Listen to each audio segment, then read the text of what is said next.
Et si je te disais qu'un jeune homme pauvre, sans espoir d'avenir, a accepté de coucher avec une femme de 63 ans, non par plaisir, mais pour sauver sa mère du cancer. Il pensait que ce serait juste pour une nuit, mais cette nuit allait changer sa vie à jamais. Segun, 30 ans, vit dans un quartier populaire de Lagos. Il a terminé ses études depuis 2 ans sans jamais trouver d'emploi stable. Sa mère est atteinte d'un cancer et les factures de l'hôpital s'accumulent sans fin. Il est le seul garçon de la famille, avec 2 petites sœurs encore à l'école. Pour ne pas sombrer, il apprend la plomberie et enchaîne les petits boulots pour survivre. Un jour, il reçut un appel pour une réparation urgente dans une villa de luxe dans la résidence Les Flamboyants. Il s'y rendit immédiatement. En ouvrant la porte, il tomba sur une femme élégante, la soixantaine, encore très belle. Elle s'appelait Yetunde, très influente dans les cercles politiques et médiatiques du pays. Elle le dévisagea de haut en bas. « C'est vous le plombier ?»« Oui, madame. Je m'appelle Segun. Je vais faire un excellent travail. Vous pouvez compter sur moi. » Il répara les toisettes à la perfection. Yetunde fut impressionnée. Elle le paya, mais Segun remarqua que la somme était bien trop élevée. « Excusez-moi, madame, vous m'avez donné beaucoup plus que prévu. » Yetunde me regarda, étonnée. « Tu es le premier à me le faire remarquer. Tous les autres gardent l'argent sans rien dire. »« Je ne suis pas comme les autres, madame. » Elle sourit et lui dit de tout garder. Il la remercia. Alors qu'il s'apprêtait à franchir la porte, elle l'interpella. « Segun, je voudrais que tu passes la nuit avec moi. » Le jeune homme crut avoir mal entendu. « Juste une nuit, dit-elle. Je te donnerai tout ce que tu veux. Une maison, une voiture, de l'argent. » Segun resta figé. « Je suis désolé, madame, je ne peux pas faire ça. Même pour sauver ta mère ? Non, une nuit ne suffira pas. Je ne suis pas ce genre d'homme, excusez-moi. » Et il s'en alla. Ce refus frappa Yetunde en plein cœur. Elle qui a toujours été courtisée pour son argent, jamais pour ce qu'elle est. Divorcée 4 fois, humiliée, trahie, volée, son dernier ex-mari lui avait même tout pris la nuit de leur mariage. Et voilà qu'un jeune inconnu, pauvre et désespéré, la refusait. Le soir même, elle l'appela. « Bonsoir Segun, c'est Yetunde. J'aimerais t'inviter à déjeuner. »« Désolé madame, je ne suis pas disponible. »« Je te paierai. Donne-moi ton prix. »« Ce n'est pas une question d'argent. Merci, au revoir madame. » Et il raccrocha. Son ami Shinedu l'entendait et s'énerva. « Tu es fou. Ta mère est à l'hôpital et tu refuses l'aide d'une femme riche. C'est peut-être Dieu qui t'envoie une bénédiction. » Segun se mit à douter. Et si Shinedu avait raison? Et si c'était le destin? Finalement, il rappela Yetunde et accepta de la voir dans un restaurant chic. Quand il arriva, elle avait réservé toute la salle. Elle l'accueillit avec une douceur qui le stupéfia. Segun n'osa même pas la regarder dans les yeux. « Tu as quel âge, Segun ?» demanda-t-elle. « 30 ans, madame. Et vous ?»« 63.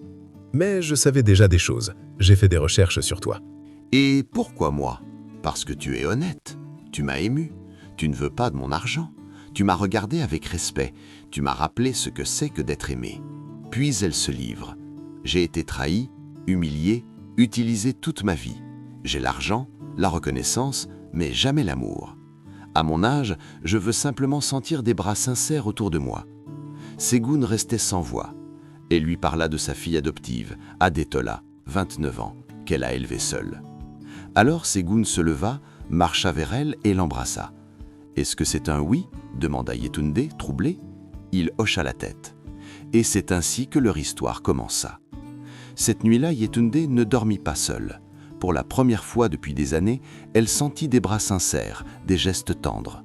Il lui murmura « Je ne suis peut-être pas riche, mais je suis avec toi. » Depuis, les jours passèrent.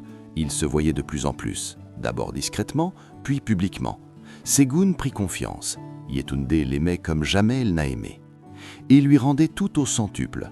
Sa mère fut transférée dans une clinique privée, les études de ses sœurs sont prises en charge, et Segun commença même à gérer des projets grâce au contact de Yetunde. Mais le plus précieux restait l'amour. Un jour, il la regarda droit dans les yeux et annonça « Je veux t'épouser ». Yetunde rit, pensant à une blague. Il insista. Il choisit de faire sa demande le jour de son anniversaire. Devant tous ses amis et collègues, il se mit à genoux et sortit une bague. « Yetunde, veux-tu devenir ma femme ?» La salle devint silencieuse. Des murmures fusaient. « Il est sérieux? Elle a l'âge d'être sa mère.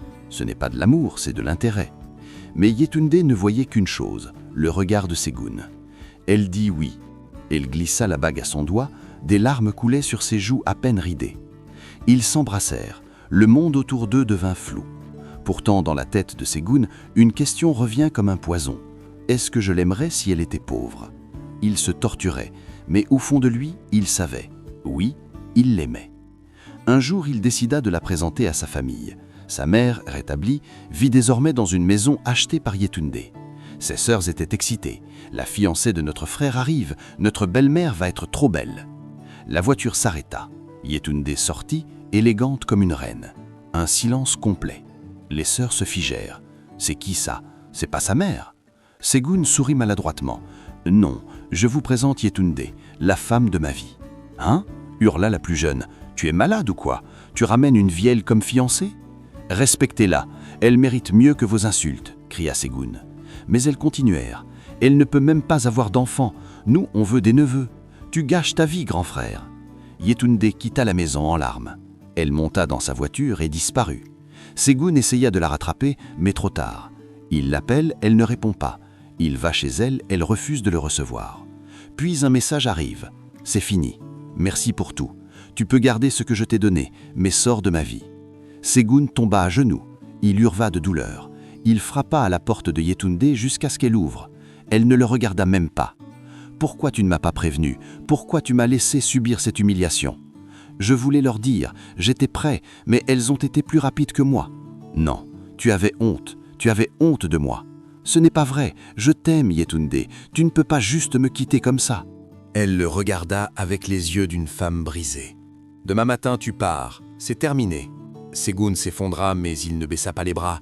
Même si tu es plus âgé que moi, je suis l'homme de cette relation et je t'aime, je vais t'épouser. Tu es la femme de ma vie et personne, je dis bien personne, ne m'empêchera de t'aimer. Ces mots touchèrent Yetunde au plein cœur. Elle courut vers lui et l'enlaça. Ils s'embrassèrent encore plus fort. Cette nuit-là, ils firent l'amour avec toute la rage de ceux qui refusent d'être brisés. Le lendemain, ils commencèrent à préparer leur mariage sans la famille de Segun. Mais une autre ombre se profilait. Adetola, la fille adoptive de Yetunde, revint de l'étranger pour le mariage. Quand elle apprit que sa mère allait se marier, elle explosa. Puis elle vit Segun pour la première fois et resta bouche bée. Il est canon ce mec. Segun était mal à l'aise. Yetunde rit. Mais ce qu'elle ne vit pas, c'est le regard de désir que sa fille posa sur lui. Adetola murmura en secret.